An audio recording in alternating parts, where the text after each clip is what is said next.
디지털 비용터 생활, 디지털 권리와 마이데이터.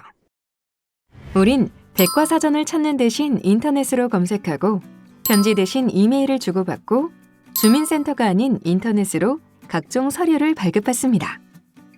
또 종이신문 대신 스마트폰으로 뉴스를 보고 시장 대신 인터넷 쇼핑을 이용합니다. 디지털 세상을 살아가는 현대인들은 디지털 공간에 다양한 흔적을 남기게 됩니다. 그리고 그 흔적은 자신의 데이터, 즉 개인 데이터가 됩니다. 21세기의 원흉은 데이터라고 하죠. 그만큼 현대사회에서 데이터가 중요하다는 얘기인데요. 내 데이터도 누군가에겐 잘 활용되어 돈벌이가 될 수 있겠죠. 하지만 반대로 나에겐 치명적인 사생활 침해가 될 수도 있습니다. 이번 시간에는 개인 데이터를 보호하고 관리하며 내 데이터의 주인으로서의 권리를 행사하는 마이데이터에 대해서 함께 알아보겠습니다. 오늘은 데이터의 투명성과 추적성에 대해 알아보고 마이데이터와 디지털 윤리, 그리고 알 권리와 잊혀질 권리에 대해 알아보겠습니다. 디지털 세상, 데이터의 투명성과 추적성. 안녕하세요, 이재영입니다. 글로벌 시장조사 업체 가트너는 2020년 기업이 주목해야 할 10대 전략 기술 중 하나로 투명성과 추적성을 제시했습니다. 첨단 테크놀로지와는 거리가 좀 있어 보이는데요. 왜 가트너는 투명성과 추적성을 기업이 주목해야 할 전략 기술로 제시했을까요? 지금 우리가 사는 이 세상은 인터넷을 통해 하나로 연결되어 있습니다. 그래서 검색되지 않는 것은 존재하지 않는 세상이라고까지 얘기합니다. 사람들은 검색 서비스를 통해서 정보를 얻으며 SNS를 통해 새로운 친구를 만나고 생활을 공유합니다. 그리고 인터넷을 이용하는 동안 내가 찾았던 검색어는 물론이고 방문했던 사이트, 구매 이력, 개인적 선호도까지 이른바 디지털 흔적을 남기는데 그 흔적들은 곧 나에 대한 정보를 담고 있는 개인 데이터가 됩니다. 구글, 네이버, 페이스북, 카카오 같은 회사들은 검색, 메신저 및 SNS를 무료로 제공하면서 생성된 개인 데이터를 활용해 맞춤형 광고와 상품 판매를 합니다. 서비스를 사용할수록 더 많은 개인 데이터가 쌓이고 이 기업들은 다시 이 데이터를 활용해 돈을 벌고 있습니다. 마이데이터.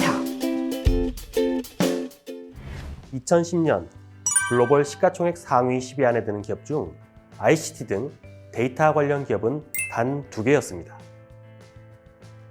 그런데 10년이 지난 2020년엔 자그마치 7개로 증가했습니다. 데이터가 창출하는 가치가 그만큼 증가했다는 얘기겠죠.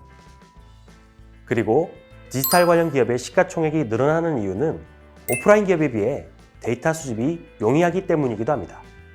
이렇게 데이터를 활용한 서비스가 생겨나면 개인은 편리해지고 기업에게는 수익이 되겠지만 정작 개인은 내 데이터가 어떻게 사용되는지도 모르고 데이터 활용으로 생성되는 가치는 공유받지 못하고 있습니다. 그래서 개인의 데이터에 대한 권리를 보장하면서도 기업이 개인 데이터를 잘 활용할 수 있도록 하는 마이데이터 서비스가 전 세계적으로 도입되고 있습니다. 마이데이터는 단순하게 나의 데이터를 지칭하는 것이 아니라 정보 주체인 개인이 개인 데이터에 대한 열람, 제공 범위, 접근 승인 등을 직접 결정함으로써 개인의 정보 활용 권한을 보장하여 개인의 데이터 주권을 확립하는 것을 말합니다. 복잡하고 좀 어렵죠? 한마디로 마이데이터는 여기저기 흩어져 있는 개인 데이터를 한데 모아서 내가 관리하고 직접 활용하는 것을 말합니다. 그러니까 기존에는 기업이나 기관 중심으로 데이터가 활용됐다면 이제는 개인 중심으로 전환된다는 것이죠. 조금 더 쉽게 예를 들어 설명을 해볼까요? 유튜브나 영화 채널을 신청할 때 특별히 나에게 추천한다는 영화나 영상을 보신 기억이 있으시죠? 온라인 쇼핑몰에서도 내가 관심을 가질 만한 상품을 추천받으신 적이 있으실 겁니다. 이 추천의 근거는 바로 나의 행위 데이터입니다. 쇼핑몰이나 영화 추천 사이트가 나에게 개별적으로 동의를 받아서 나의 행위 데이터를 사용하고 있는 것이죠. 그런데 이게 분명 나에 대한 데이터이긴 하지만 이 데이터는 쇼핑몰이나 영화 추천 사이트가 생성한 데이터이기 때문에 그 데이터를 다른 쇼핑몰이나 다른 영화 추천 사이트에 알려줄 의무는 없습니다. 하지만 내 데이터를 통합 관리하면 편해지는 경우들이 있습니다.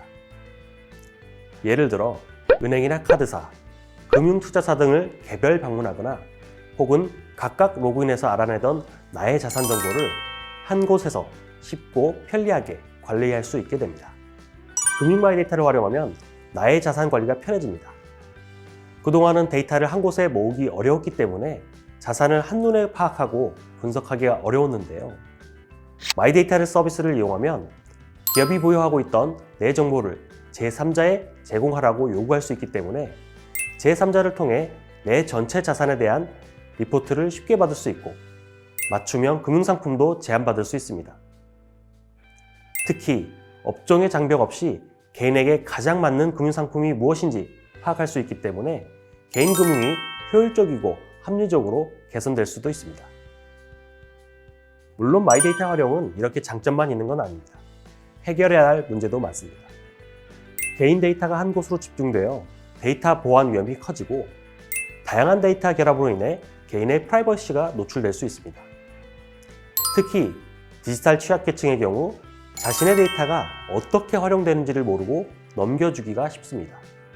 마이데이터 서비스가 제대로 정착하려면 제도적 보안은 물론이고 개인들도 내 정보, 내 데이터는 내 것이라는 주인의식을 갖고 무조건 데이터 제공에 동의하기에 앞서서 내 데이터가 어디에 사용되는지 확인하고 관리하는 습관이 필요합니다. 디지털 윤리 2021년 1월 국내 5개 대학병원과 38개 민간기업이 참여한 의료 데이터 중심병원 사업으로 4,700만 명의 의료 데이터에 대한 누적 환자 자료가 의료 빅데이터로 체계화되었습니다. 이게 무슨 얘기냐 하면 각 의료기관에 누적돼 있던 의료 빅데이터를 공개하고 서로 연결해서 의료 서비스에 대한 품질을 개선하고 의료 사업에 대한 잠재 가치를 높인다는 것입니다. 내가 모르는 사이에 나의 서비스 이용이나 경험, 행동에 대한 데이터가 수집되고 분석되어서 다시 나에게 돌아오는 세상입니다. 데이터가 세상을 움직이는 시대가 된 겁니다. 자, 그럼 실제로 개인정보가 우리 생활에 얼마나 자주, 얼마나 많이 사용되는지 볼까요? 여러분은 몇 개 항목이 해당되는지 한번 세어보시죠. 출근할 때 교통카드를 사용하셨나요? 출근하는 길에 혹은 출근해서 SNS에 접속하진 않았나요? 사무실 들어올 때 전자신분증으로 출근 인증을 하진 않았나요? 그룹웨어로 업무를 진행하진 않았나요? 혹시 다른 업체에서 미팅 일정이 있었다면 방문증 발급받으셨나요? 점심 식사하고 신용카드나 포인트카드로 결제하셨나요? 쉬는 시간에 스마트폰으로 주가를 확인하진 않았나요? 오늘 온라인 쇼핑 하셨나요? 혹시 감기나 몸살로 병원에 가진 않았나요? 아파트 공동연관 출입카드를 사용하진 않으셨나요? 혹시 동창회 등 회원 명부에 이름이나 연락처가 기록되어 있진 않으신가요? 오늘 하루 이 11개 항목 중 몇 개나 해당되시나요? 저는 7, 8개 이상은 되는 것 같은데요. 11개 항목 대부분에 이름이나 계좌, 전화번호, 이메일, 신용카드 등의 개인정보가 연관되어 있습니다. 거의 하루 24시간 내내 나의 데이터가 생성되고 사용됩니다. 그래서 디지털 세상에서 지켜야 할 디지털 윤리의 필요성이 대두되고 있습니다. 그리고 더 나아가 개인 데이터의 남용을 막기 위해서 사회적 규범이나 법, 제도 또한 필수적입니다. 우리나라의 경우 데이터 3법과 데이터 기본법이 마이데이터의 근간이 되고 있습니다. 데이터 3법은 개인정보보호법, 정보통신망법, 신용정보법 이 세 가지를 말하는데요. 이 데이터 3법과 데이터 기본법의 목적은 개인정보를 잘 보호하면서도 데이터를 잘 활용할 수 있는 기반을 마련하여 궁극적으로는 데이터 경제를 활성화시키는 것입니다. 그럼 마이데이터 서비스에 활용될 내 개인정보는 구체적으로 무엇을 말하는 걸까요? 개인정보를 편의상 두 가지로 나누어 보면 일반적인 개인정보와 다른 정보를 결합해서 개인정보가 되는 것이 있습니다. 일반적인 개인정보라면 주민등록번호나 영상정보, 지문 등 특정 개인을 식별할 수 있는 정보들을 말합니다. 그리고 해당 정보만으로는 특정 개인을 알아볼 수 없더라도 이름, 전화번호라든지 이름, 주소, 이름, 출신 학교, 직업 등 다양한 정보와 결합하여 개인을 식별할 수 있는 데이터도 개인정보입니다. 개인정보는 이름, 주민등록번호 등 인적 사항에서부터 사회 경제적 지위와 상태, 교육, 건강, 의료, 재산, 문화활동 및 정치적 성향과 같은 내면의 비밀에 이르기까지 그 종류가 매우 다양하고 폭이 넓습니다. 또한 서비스에 회원으로 가입하거나 등록할 때 사업자에게 제공하는 개인정보뿐만 아니라 서비스를 이용하는 과정에서 생성되는 통화 내역, 로그 기록, 구매 내역 등도 모두 개인정보입니다. 앞으로 디지털 기술이 더욱 발전하고 데이터의 활용도가 높아질수록 개인의 프라이버시 보호와 데이터 활용은 늘 충돌하는 부분인데요. 어떤 지점에서 가치 충돌이 일어나는지, 이 문제를 어떻게 해결할지 구체적인 고민이 필요한 때입니다. 앞서서 여러 번 강조했지만 마이데이터는 내 데이터의 주인은 나라는 개념에서 시작하는데요. 한국데이터산업진흥원의 개인 데이터 권리찾기를 이용해 보는 건 어떨까요? 한국데이터산업진흥원에서는 개인 데이터 권리찾기 사업을 실시하고 있는데요. 한국데이터산업진흥원 홈페이지에서 마이데이터를 클릭합니다. 다양한 마이데이터 서비스를 지원하는 것을 확인할 수 있습니다. 개인이 마이데이터 관련 일을 하고 싶지만 어떻게 해야 할지 모른다면 실증 서비스 지원을 받을 수 있는데요. 실증 서비스 지원 메뉴를 클릭한 후 아래의 추진 성과에서 실증 서비스 내려받기를 클릭하면 됩니다. 자세한 내용은 홈페이지를 통해 확인해 보세요.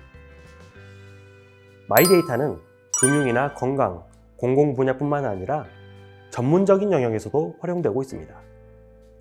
예를 들면 호난테크놀로지의 스칼라뱅크는 마이데이터를 통해 국회 도서관이 보유한 학술 연구자 정보와 저작물 정보를 활용해 연구자 본인의 이력과 성과물을 관리하고 강연과 기고 등이 필요한 기관과 매칭해 주기도 합니다.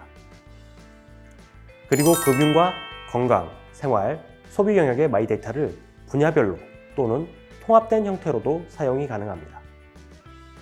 지금부터 마이데이터 서비스를 제공하는 마이디 앱을 살펴보겠습니다. 먼저 앱스토어에서 마이디 앱을 검색하여 설치하고 순서에 따라 가입을 합니다. 가입이 완료되면 오른쪽 하단의 플러스 버튼을 눌러서 각각의 서비스를 연결할 수 있습니다. 금융 데이터를 연결할 수 있고 쇼핑 데이터도 연결할 수 있습니다. 그리고 생활 데이터와 건강 데이터도 연결할 수 있습니다. 하나의 앱에서 통합된 형태의 마이데이터 서비스를 경험할 수 있습니다. 알 권리와 잊혀질 권리. 알 권리와 잊혀질 권리 혹시 들어보셨나요? 여러분은 어떤 권리가 더 우선한다고 생각하십니까? 예를 좀 들어보죠. 2010년 스페인의 변호사 곤잘레스 씨는 구글 검색을 하다가 깜짝 놀랐습니다. 1998년 경제적으로 매우 어려웠던 시절 연금을 제때 내지 않아 집이 경매에 처했던 내용의 신문기사를 본 겁니다. 정말 두 번 다시 생각하기도 싫고 누가 그 사실을 아는 것도 싫었겠죠. 곤잘레스 씨는 이젠 빚도 다 갚았으니 그 기사 내용은 본인에게 적절치 않은 정보라고 판단했습니다. 그래서 스페인 개인정보보호원에 기사와 검색 결과 노출을 삭제해달라고 요청했습니다. 스페인 개인정보보호원은 기사는 삭제하지 않되 구글 화면에서는 관련 링크를 없애라는 결정을 내렸습니다. 여러분은 어느 쪽 손을 들어주시겠습니까? 곤잘레스 변호사의 요청과 구글의 제소, 어느 쪽이 더 설득력이 있으십니까? 그야말로 잊혀질 권리와 알 권리의 충돌인데요. 과연 어느 쪽의 권리를 더 우선해야 할까요? 2010년에 제기된 곤잘레스 씨의 사건은 2014년 잊혀질 권리를 법원이 인정하면서 구글이 패소했습니다. 그럼 잊혀질 권리란 정확히 무엇일까요? 잊혀질 권리는 내가 수집에 동의했다 하더라도 자신의 정보에 대해서 삭제할 것을 요구할 수 있는 권한으로 개인정보 삭제 청구권이라고 할 수 있습니다. 유럽연합은 1995년 정보보호법을 통해 포털을 운영하는 사업자, 즉 검색 사업자를 데이터 수집업체로 규정하고 규제 대상으로 인식했습니다. 그리고 잊혀질 권리는 유럽 사법재판소 판결에 따라서 유럽연합에서 2014년에 확립된 권리의 통칭으로 2018년 유럽연합의 일반 개인정보보호법 GDPR에서는 삭제권이라고 명시하고 있습니다. 유럽연합의 일반 개인정보보호법에서 정의하는 개인정보의 범위는 정보 주체와 관련된 모든 정보를 의미하는 것으로 잊혀질 권리의 적용 대상은 예외로 규정된 영역을 제외하고는 매우 포괄적으로 적용하고 있습니다. 전통적으로 미국은 수정헌법 제1조에 근거하여 표현의 자유를 강조하고 유럽은 인권협약 제8조를 기반으로 사생활과 인간의 존엄성이란 가치를 더 중요하게 고려해왔습니다. 미국과 유럽은 디지털 윤리 관점에서 개인정보의 중요성에 대해서도 서로 다른 입장을 보이고 있습니다. 유럽연합과 미국의 이런 입장 차이는 글로벌 IT 기업의 개인정보 활용에 있어서 갈등 요소가 되고 있습니다. 왜냐하면 유럽 사법재판소가 결정한 잊혀질 권리에 대한 판결의 영향을 가장 크게 받을 구글이나 페이스북 같은 IT 기업들은 거의 미국 회사이기 때문입니다. 사람들이 삶을 영위하는 공간이 디지털로 확장됨에 따라 법적 규제 이외에 윤리적 규범으로도 논의가 확대되어 디지털 윤리라는 전에 없던 새로운 개념도 생겨났습니다. 디지털 윤리에 대한 쟁점은 해도 된다, 하지 말아야 한다는 단순한 이분법적 논리로 판단할 수는 없습니다. 좀 더 합리적이고 타당한 근거에 기반한 의사결정이 필요합니다. 나와 타인의 디지털 권리를 보호하고 더불어 나와 다른 사람의 데이터가 유용하게 활용될 수 있도록 누구나 받아들일 수 있는 합리적인 디지털 윤리를 함께 고민하고 만들어 나가야 합니다. 디지털 윤리, 기술 발전만큼이나 중요한 일입니다.